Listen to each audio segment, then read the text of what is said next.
البدع والأهواء، أهل البدع العقائدية وأهل البدع السياسية. نقول بيننا وبينكم السلف، بيننا وبينكم الكتب، كان فيقول البدع بيننا وبينكم. بسم الله الرحمن الرحيم. الحمد لله حمدا كثيرا طيبا مباركا فيه كما يحب ربنا ويرضى. أشهد أن لا إله إلا الله وحده لا شريك له، وأشهد أن محمدا عبده ورسوله صلى الله عليه وعلى آله وأصحابه ومن تبعهم بإحسان إلى يوم الدين. أما بعد، إخواني الكرام رحمني ورحمكمullah.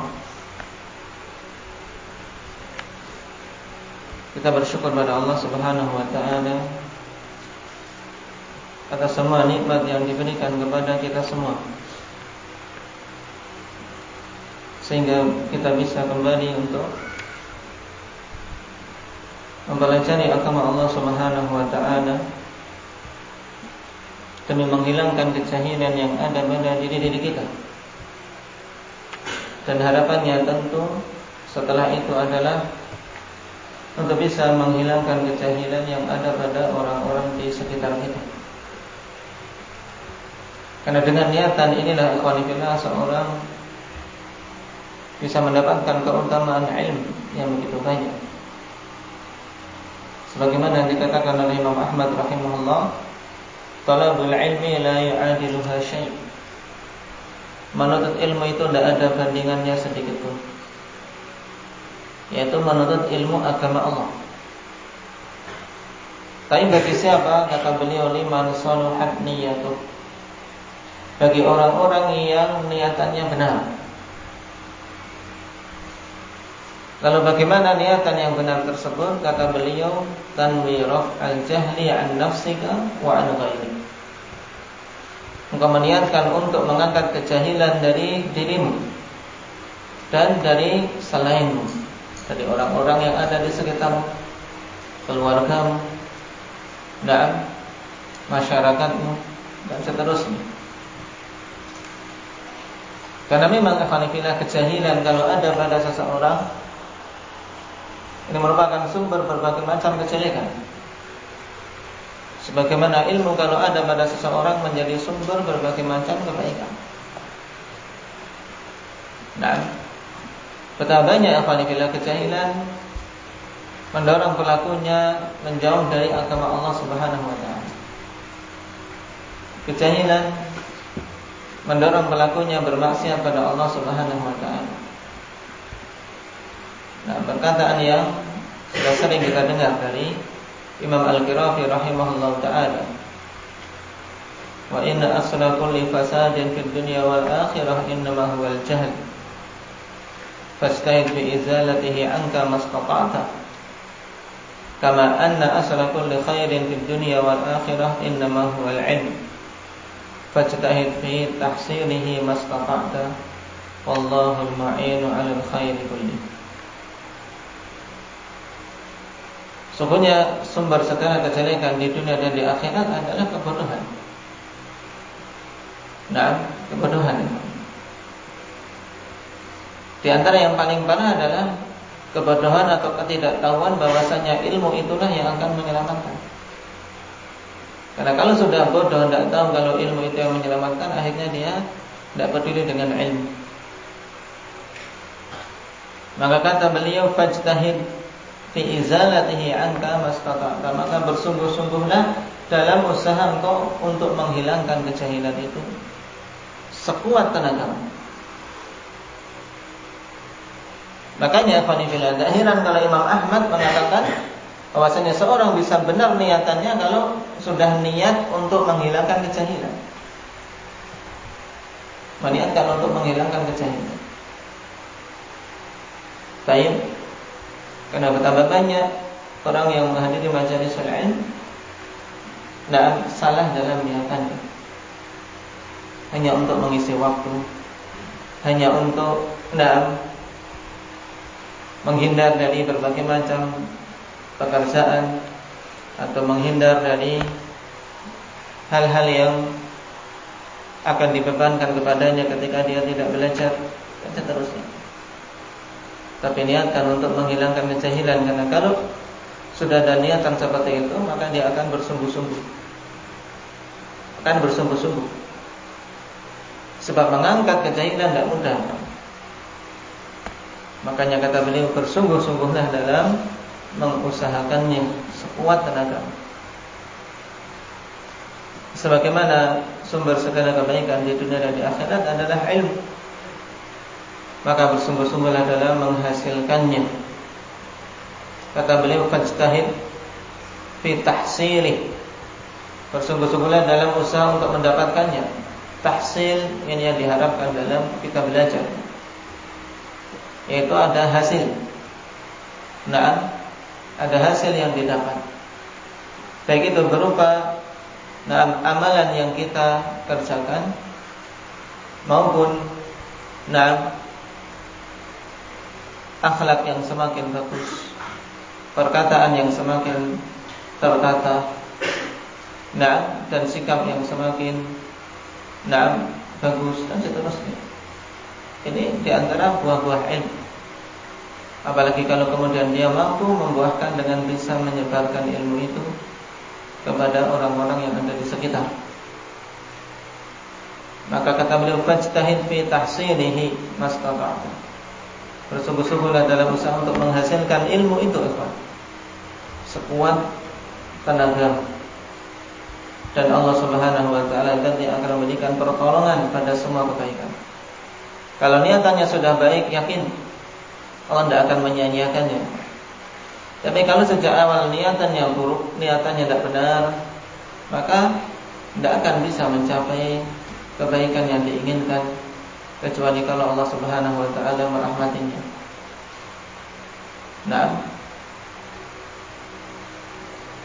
Baik, ini butuh untuk kita ingat, karena terkadang kita lalai dari sisi ini dikarenakan rutinitas, sehingga tidak memperhatikan pentingnya niat. Sesuatu yang dilakukan sekedar rutinitas saja setiap harinya, tanpa kehadiran niat di dada-dada kita.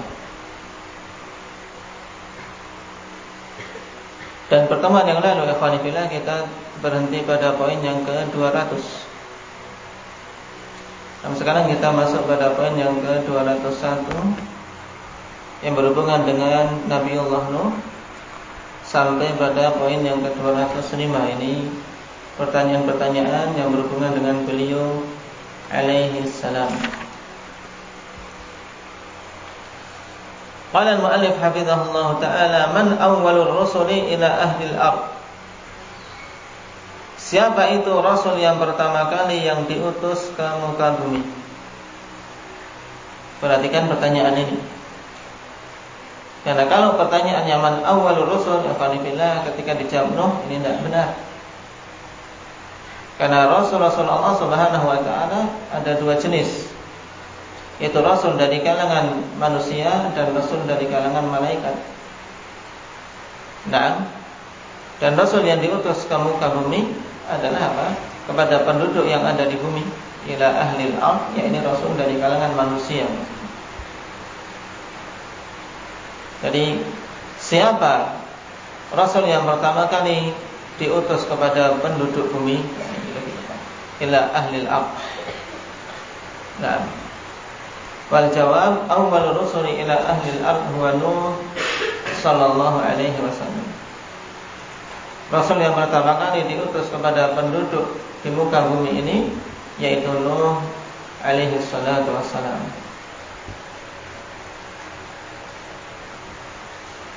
Wa dalilu hadits Abi Hurairah radhiyallahu anhu anna Nabi sallallahu alaihi wasallam fi syafa'ah. Wa fihi fayaqulun ya Nuh anta awwalur rusuli ila ahli al-ard. Rawahul Bukhari wa Muslim. Dan dalilnya adalah hadits Abi Hurairah radhiyallahu anhu dari Nabi sallallahu alaihi wasallam tentang syafaat.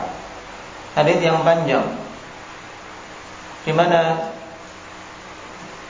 Setelah tegaknya hari kiamat, semua manusia qanifillah dikumpulkan di padang mahsyar dalam keadaan yang begitu berat, berdiri tanpa memakai alas kaki, tanpa menutup tubuh mereka dengan pakaian sedikit pun. Nah, sebagaimana dulu mereka diciptakan, dikeluarkan dari perut ibu-ibu mereka tanpa membawa apa-apa. Bahkan dalam keadaan tidak berkhitan. Kemudian didekatkan matahari dengan jarak 1 mil. Berdiri yang lama, sehingga manusia kepayahan alhamdulillah menghadapi beratnya apa yang mereka rasakan di sana. Sehingga sebagian mereka mengatakan kepada sebagian yang lain, mengusulkan untuk mendatangi para anbiya wa rasul, meminta agar mereka mampu memberikan syafaat di sisi Allah Subhanahu wa taala. Nah, di antaranya yang mereka datang yang pertama kali adalah Nabi Adam. Tapi Nabi Adam meminta udzur. Kemudian datang kepada Nabi Nuh. Mereka mengatakan sebagaimana disebutkan di sini. Fayaqulun ya Nuh anta awwalur rusuli ila ahlil ardh. Wahai Nuh, engkau adalah rasul yang pertama kali diutus kepada penduduk di muka bumi. Jadi ini sangat tegas, alhamdulillah, bahwasanya Nuh adalah rasul yang pertama yang diutus oleh Allah Subhanahu wa taala kepada penduduk bumi ini. Adapun Adam telah kita ketahui, beliau adalah manusia pertama yang Allah Subhanahu wa taala ciptakan langsung dengan tangannya. Dan kedudukan beliau adalah apa? Adalah nabi. Nabi yang bagaimana? Dalam hadis ketika Nabi sallallahu alaihi wasallam ditanya tentang Adam,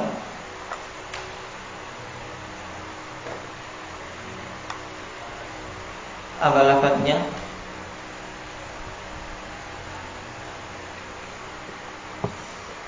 Nabiyyun mu'allamun mukallam.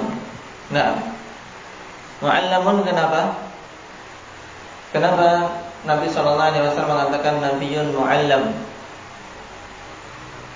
Indah adil.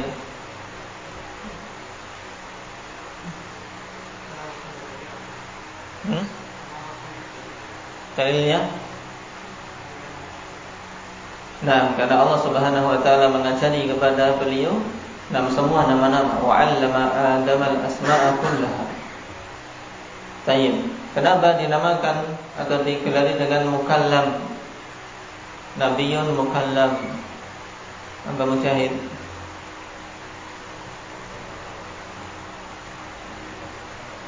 Karena diajak bicara langsung oleh Allah Subhanahu wa taala. Baik. Dalilnya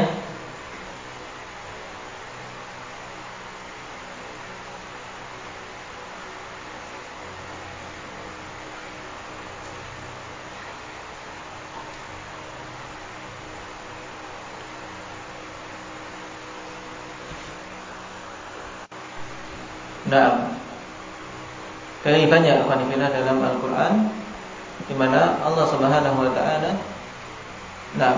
ajak bicara Adam alaihi salam secara langsung, mulai dari ta'lim wa 'allama Adam al-asma'a kullaha thumma 'aradahum 'ala al-malaikah faqala anbi'uni bi asma'i haula'i in kuntum shadiqin.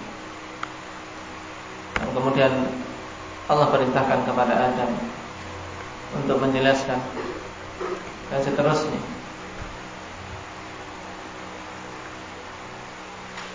Baik.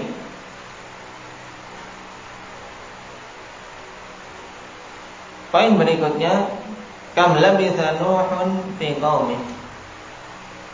Berapa lama Nuh tinggal berdakwah kepada kaumnya? Wal jawab alfasanatin illa 50 'ama. Tinggal di tengah-tengah kaumnya, mendakwai mereka ke jalan Allah Subhanahu wa taala dalam jangka waktu yang sangat lama itu, yaitu alfasanah illa 50 'ama, 1000 tahun kurang 50 tahun. Berarti berapa, Nabil? 1000 tahun kurang 50 tahun.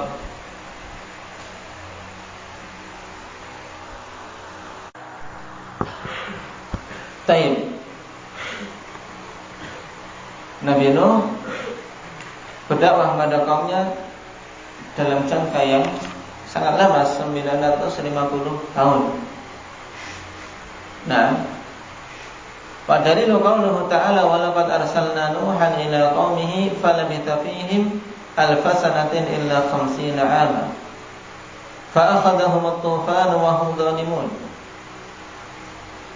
Dan sungguh kami telah utus Nuh kepada kaumnya, kemudian beliau tinggal di tengah kaumnya tersebut selama 1000 tahun kurang 50, yaitu 950 tahun. Fa'akhadhahumut tufan wa hum dhalimun. Kemudian Allah Subhanahu wa taala kirim azab kepada mereka berupa tufan. Angin tufan disertai dengan air bah, sehingga mereka tenggelam. Wa hum dhalimun, dalam keadaan mereka zalim, wa na'udzubillah. Syahidnya dari ayat ini, falabitha fihim alfa sanatin illa 50 'ama, 950 tahun. Nah, dalam keadaan demikian panjang, yang masuk ke dalam Islam alhamdulillah sangatlah sedikit. Nah, fama amana ma'ahu illa qalil. Tidaklah beriman bersama beliau kecuali sedikit saja. Karena memang jumlah bukan merupakan apa? Merupakan tolak ukur apa? Nah, baik, jumlah bukan merupakan tolak ukur. Akan tapi yang sedikit ini kalau kemudian dia sabit, dia kokoh di atas keimanan, istiqamah, maka itulah keberhasilan. Tapi kalau banyak tapi keadaannya seperti buih, maka tidaklah memberikan kemanfaatan.